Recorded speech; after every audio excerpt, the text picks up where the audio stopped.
Sénatrice White. Merci.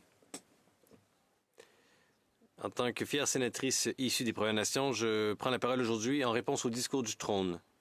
Je suis à la fois fier et privilégié de faire partie de cette honorable assemblée, accompagné de collègues estimés, dans un lieu où des voix venues de tous les horizons édifient l'avenir de notre pays.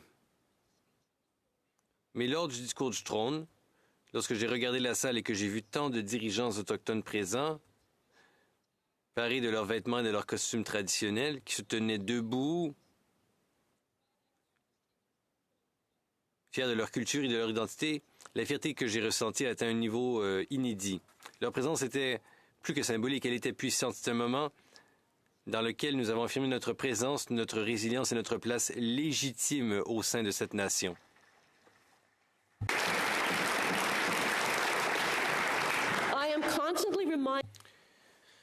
Je ne cesse de me rappeler que c'est à la fois un privilège et une profonde responsabilité de siéger dans cette auguste enceinte. Un lieu qui, pendant bien trop longtemps, n'a pas reflété l'ensemble de la diversité et de la force des peuples qui vivent sur ces terres, de tous les peuples qui vivent sur ces terres. Et pourtant, nous y sommes. Nous sommes 14, oui. La boucle commence à être bouclée. Les voix des Premières Nations, des Inuits et des Métis se font entendre dans des espaces où elles étaient autrefois interdites, voire réduites au silence. Notre présence rappelle que les peuples autochtones ne sont pas en marge de l'histoire du Canada. En fait, nos peuples sont au cœur de l'histoire du Canada, car nous sommes des partenaires de traités, nous sommes des détenteurs de droits, nous sommes des nations à part entière.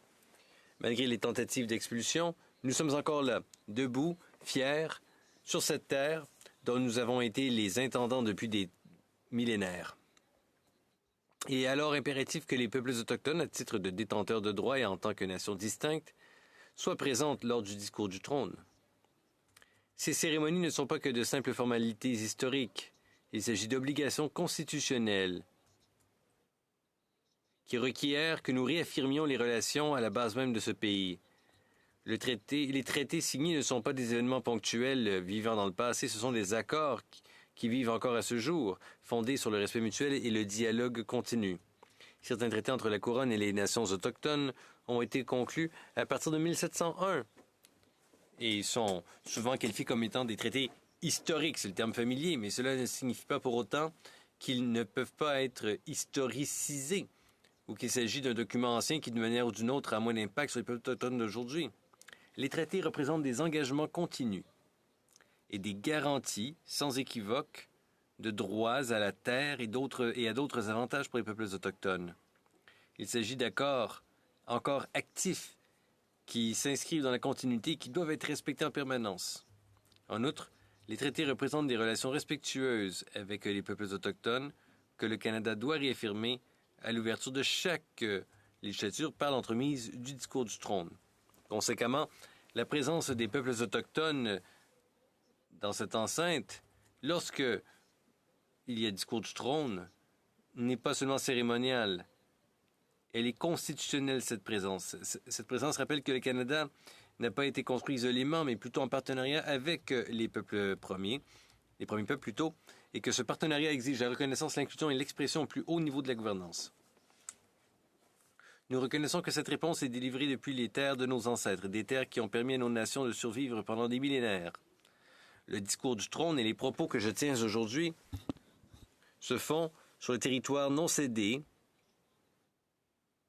du peuple algonquin-anishinaabe, qui continue de faire face aux violences systémiques et coloniales qui suivirent la colonisation de ces terres. Il est capital de reconnaître que ces terres n'ont jamais été cédées à la couronne. Il nous faut reconnaître notre responsabilité en tant qu'intendant de la terre, de ses eaux et de toutes les relations. Le discours du trône a reconnu les peuples autochtones et affirmé que toute vision d'un avenir commun doit nous inclure. Cette reconnaissance est appréciée. Toutefois, nous rappellerons à la Couronne et à ses représentants qu'une véritable réconciliation exige plus que des gestes symboliques. Elle exige la mise en œuvre intégrale du principe de consentement préalable, libre et éclairé, tel qu'il est énoncé dans la Déclaration des Nations Unies sur les droits des peuples autochtones. Il ne s'agit pas seulement d'un impératif moral, mais d'une norme internationale qui affirme notre souveraineté et notre droit à déterminer ce qui se passe sur nos terres et pour nos peuples. La véritable liberté, la liberté fondée sur la justice, exige la pleine reconnaissance et la mise en œuvre de ce principe. Le gouvernement du Canada définit le consentement préalable, libre et éclairé comme des processus exempts de manipulation ou de coercition, fondés sur des informations adéquates et opportunes, et qui interviennent suffisamment tôt avant une décision pour que les droits et les intérêts des Autochtones puissent être intégrés ou pris en compte de manière efficace dans le cadre du processus de prise de décision. Ce n'est pas une suggestion, c'est plutôt une obligation légale et un impératif moral qui découle d'une norme inscrite dans le droit international et faisant partie intégrante de notre engagement à l'égard de la Déclaration des droits. Il s'agit d'une voie à suivre qui préserve la souveraineté autochtone et favorise un véritable partenariat aussi. Pourtant, comme bien des collègues qui se joignent à moi au sein du Comité des peuples autochtones s'en souviendront, nous avons souvent reçu et entendu des témoignages de personnes autochtones ayant subi des violations de leurs droits au consentement préalable, libre et éclairé. À d'innombrables reprises, le Canada n'a pas mené les consultations appropriées avec les peuples autochtones et a traité la consultation comme une simple case à cocher plutôt que comme le processus significatif de dialogue et de co-développement qu'il doit être. Le discours du trône faisait référence au Grand Nord fort et libre. Et on l'a entendu ici. Mais pour de nombreuses Premières Nations, cette terre n'a pas été libre. Elle a été volée. Notre consentement, on en a fait fi. Nos voix, elles ont été réduites au silence. Nos lois, elles ont été rejetées. Cette terre a été occupée, divisée trop souvent sans notre consentement et souvent à un coût trop élevé pour nos communautés, nos cultures et les générations à venir. Les Premières Nations ont été exploitées tout au long de l'histoire de ce pays. La colonisation a dépossédé les nations autochtones de ces territoires, a supprimé leur système de gouvernance et a aussi tenté d'effacer leur identité. La véritable liberté consiste à se libérer de l'héritage du colonialisme. Elle signifie la restitution des terres, la reconnaissance de nos lois et de nos systèmes de gouvernance, le respect des traités et des partenariats significatifs fondés sur l'égalité et le respect. Aujourd'hui, les préjudices coloniaux se poursuivent sous différentes formes. Incarcération excessive des Premières Nations, puis crise des femmes et des filles autochtones assassinées et disparues, dégradation de nos terres et déni de nos droits inhérents.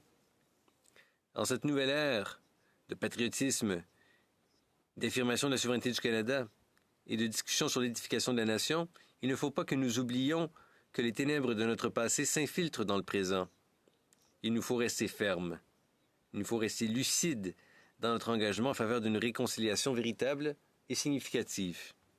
Et, si nous voulons être lucides, il nous faut être prêts à non seulement reconnaître ces vérités, mais aussi agir en conséquence, avec courage et conviction. J'aimerais maintenant souligner quelque chose issu de ma culture. Dans ma culture, il y a la vision à deux yeux, oui, chez les Mi'kmaq. Alors comparons cette vision à deux yeux avec cette idée d'être lucide, comme le disait Sa Majesté le roi Charles III dans le discours du trône. La vision à deux yeux, c'est un principe directeur issu de l'aîné Albert Marshall. Il s'agit de la capacité de voir d'un œil avec les forces du savoir autochtone et de l'autre avec les forces du savoir occidental. Et bref, on utilise les deux yeux ensemble pour le bénéfice de tous. L'aîné Mi'kmaq Albert Marshall d'Askasonie en Nouvelle-Écosse le décrit ainsi, cette vision. Il dit « La vision à deux yeux nous apprend à reconnaître la valeur des multiples façons de savoir. Un œil voit à travers les méthodes autochtones, enracinées dans les relations, dans la terre, dans l'esprit. L'autre à travers les perspectives scientifiques occidentales. L'objectif n'est pas d'en choisir un ou de les fondre en une seule vision, mais de respecter ce que voit chaque œil et d'utiliser les forces de chacun des yeux. Cela signifie que nous sommes invités à apprendre à voir le monde à partir des perspectives autochtones et occidentales, plutôt que de fusionner les deux en une seule lentille. Donc la vision à deux yeux respecte les forces distinctes de chacun et souligne l'importance du co-apprentissage. Cette façon de faire encourage le respect mutuel et l'intégration de la sagesse autochtone et de la compréhension scientifique pour résoudre les problèmes modernes complexes, notamment en matière de gestion de l'environnement et de santé. De même, le terme lucide fait généralement référence à un état d'esprit ou à une perspective réaliste, honnête et dépourvue d'illusions ou de souhaits. Il s'agit de regarder la réalité en face, de reconnaître la complexité et de prendre des décisions fondées sur des preuves, sur la clarté, mais tout ça détaché émotionnellement. Lors du discours du trône, Sa Majesté le Roi a parlé du devoir d'être lucide sur le passé et le présent. Il a invoqué une vision d'unité, de responsabilité et de guérison. Nous affirmons que une telle lucidité a pour point de départ la vérité sur la dépossession des terres autochtones, la vérité sur les effets persistants de la colonisation et sur la nécessité de défendre les droits des personnes autochtones, non seulement en parole, mais en acte.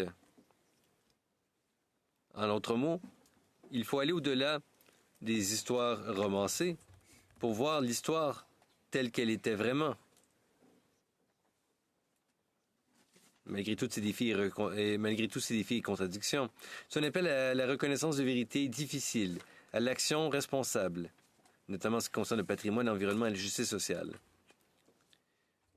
Ici, il a été souligné que nous devions faire preuve de lucidité car le monde est devenu plus dangereux et plus incertain et que le Canada est confronté à des défis sans précédent.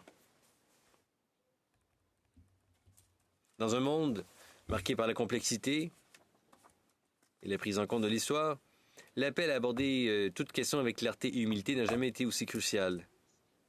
Deux cadres distincts, quoique philosophiquement alignés, la notion de lucidité du roi Charles III et le principe Mi'kmaq de vision à deux yeux, offrent des manières complémentaires d'aborder la vérité, la réconciliation et le progrès. Ces deux façons de voir les choses favorisent l'équilibre et l'humilité. La vision lucide recherche la vérité par une honnêteté sans faille. La vision à deux yeux construit la sagesse par le dialogue et la coexistence respectueuse de visions du monde différentes. Ainsi, ces deux cadres ne sont pas opposés, ils sont complémentaires. Chacun nous appelle à une plus grande prise de conscience, à une plus grande responsabilité et à une plus grande attention dans notre manière de vivre et d'être en relation avec les autres.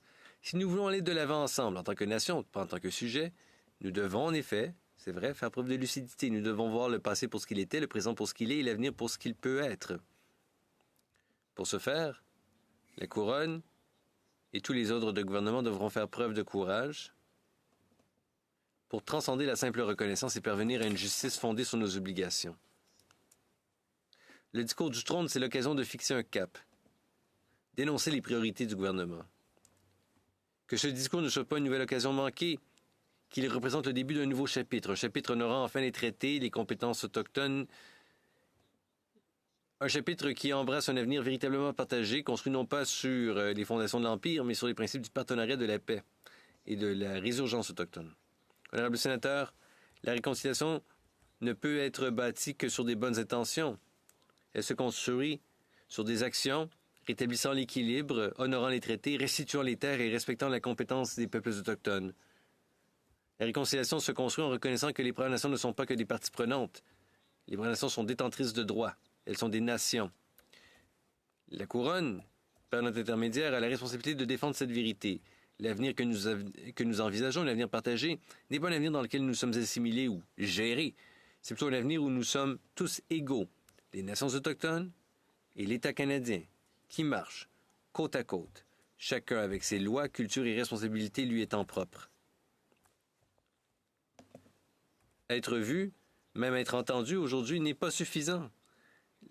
La présence de nos voix doit se traduire par des actions concrètes.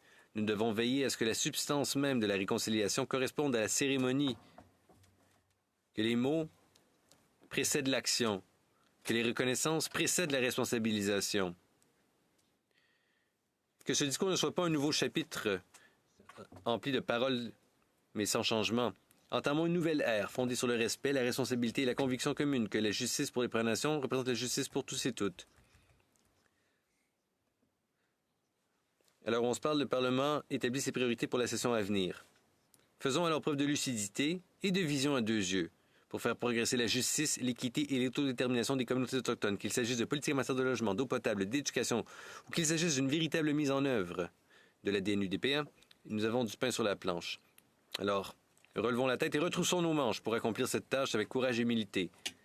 Et n'oublions jamais l'image des dirigeants autochtones, fiers de leur tradition, qui se tiennent là où ils ont toujours été, c'est-à-dire au centre du pouvoir, de la culture et des possibilités de ce pays. Merci.